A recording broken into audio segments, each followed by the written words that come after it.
আসসালামু আলাইকুম সবাইকে। সবাই কেমন আছেন? আলহামদুলিল্লাহ, আল্লাহর রহমতে আমি অনেক ভালো আছি। সবাইকে স্বাগত জানাই খাদিজাস কিচেন অ্যান্ড হোমের নতুন আরেকটা ব্লগে। হঠাৎ করে অফিস থেকে হাজবেন্ড কল দিয়ে বলল বাসায় রান্নাবান্না না করতে, আজকে আমাদের সবাইকে বাইরে ডিনার করাবে। এই কথা শোনার পর আমি তো মহা খুশি। তাই আমি নাচতে নাচতে গিয়ে রেডি হয়ে পড়লাম। হাজবেন্ডের সাথে ডিনারে যাব, সেই সুযোগ কি আর মিস করা যায়? তাই তো দেরি না করে বেরিয়ে পড়লাম 300 ফিট যাওয়ার জন্য। তো আমার সাথে ছিল আমার শাশুড়ি শেহজাদ আর আমার ভাগ্নি। শেহজাদ আর তার আপু তো মহা খুশি, কারণ আজকে তারা রাত্রে বাইরে ডিনার করবে।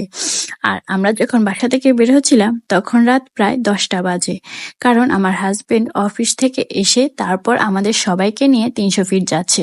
অনেকদিন যাবত ধরেই হাজবেন্ডকে বলছিলাম আমাদের সবাইকে 300 ফিট নিয়ে যাওয়ার জন্য, কিন্তু তার কাজের জন্য সে পাচ্ছিল না। আজকে সে সুযোগ করে আমাদের সবাইকে 300 ফিট নিয়ে যাচ্ছিল। তো 300 ফিট আসার পর দেখলাম 300 ফিটের পরিবেশটা পুরোটাই গ্রামীণ পরিবেশ। এখানে আসার পর পুরোই মন ভালো হয়ে গেল, মনে হচ্ছিল যেন আমি গ্রামেই আছি। আর যেহেতু এখন শীতকাল, পরিবেশটা আরো সুন্দর লাগছিল। এখানে আসার পর দেখলাম রাস্তার দুই পাশে সবগুলো দোকানে সামুদ্রিক মাছ সাজানো ছিল।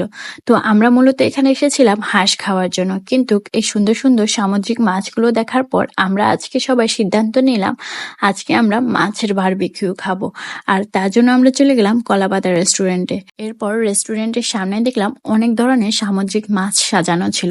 সেখান থেকে আমরা আমাদের জন্য মাছ পছন্দ করছিলাম। আপনারাও আমাদের মতো এখানে এসে নিজেদের পছন্দের মাছটিকে কিনে তারপর ওনাদেরকে দিলে তারা আপনাদেরকে সেটা তাজা একদম টাটকা ফ্রেশ বারবিকিউ করে দিবে।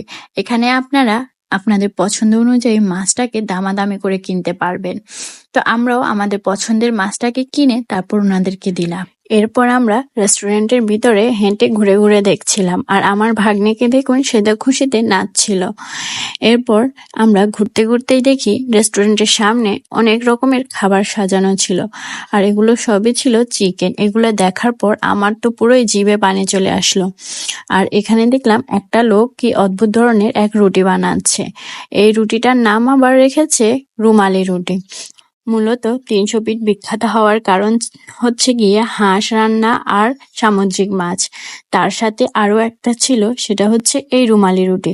এই রুমালি রুটিটা একদম ভিন্নভাবে তৈরি করা হয়, আর রুটিটা এতটাই পাতলা তাই এর নাম দেওয়া হয়েছে রুমালি রুটি।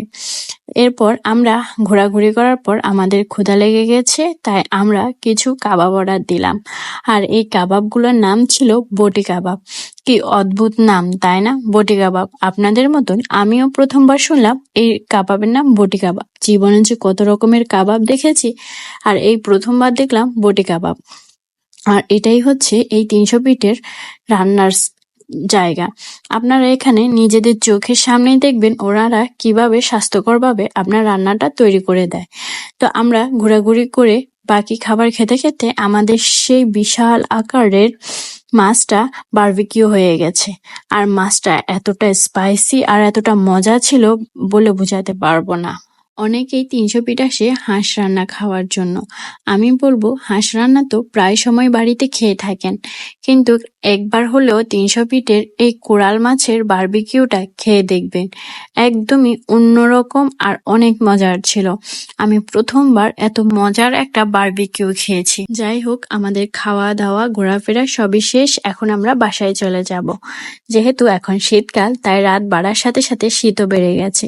আর শেহজাদকে নিয়ে এসেছি, এত রাত অবধি বাইরে থাকাটা ঠিক না। তাই আমরা এখন বাসায় চলে যাব। আর যেহেতু এই এলাকাটা গ্রামীণ এলাকা, তাই এখানে রাত বাড়ার সাথে সাথে রাস্তাঘাটের অবস্থাটা খুবই খারাপ। সেজন্য আমরা আর দেরি না করে বাসায় চলে যাচ্ছি। আর একটা জিনিস হচ্ছে গিয়ে কি, এই 300 ফিটের এই রাস্তাটার ভিডিও প্রায় সময় টিকটক রিলসের মধ্যে দেখে থাকি, কিন্তু আজকে সরাসরি সামনে থেকে দেখলাম। কিন্তু অনেক রাত হয়ে গেছে, তারপরও এখানে অনেকে এখনো অবধি দাঁড়িয়ে দাঁড়িয়ে ভিডিও বানাচ্ছে। মানুষের খেয়ে দেয়ে আর কোনো কাজ নেই, এরা সারাদিন রাত শুধু এগুলো নিয়েই ব্যস্ত থাকে। যাই হোক, এখন আমি আপনাদের সাথে আরো একটা সুন্দর জিনিস শেয়ার করব। সেটা হচ্ছে এই টানেলটা। আমি এর আগে কখনো এই রাস্তায় আসিনি, তাই এই টানেলটা কখনো দেখিনি। এটা এত সুন্দর করে তৈরি করা হয়েছে, এটা দেখলে আপনার মনে হবে যেন আপনি বাইরের কোনো দেশে আছেন। আর এই টানেলটা রাত বাড়ার সাথে সাথে দুই পাশে লাইটিং এর গুলোর কারণে আরো বেশি সুন্দর লাগছিল। তো আজকে আমাদের ঘোরাফেরা, খাওয়া-দাওয়া সব শেষ। আমরা বাসায় চলে যাচ্ছি। আর আপনাদের যদি আমার ভিডিওটা ভালো লেগে থাকে অবশ্যই সাবস্ক্রাইব করে আমার পাশে থাকবেন। সবাই ভালো থাকবেন। আল্লাহ হাফেজ।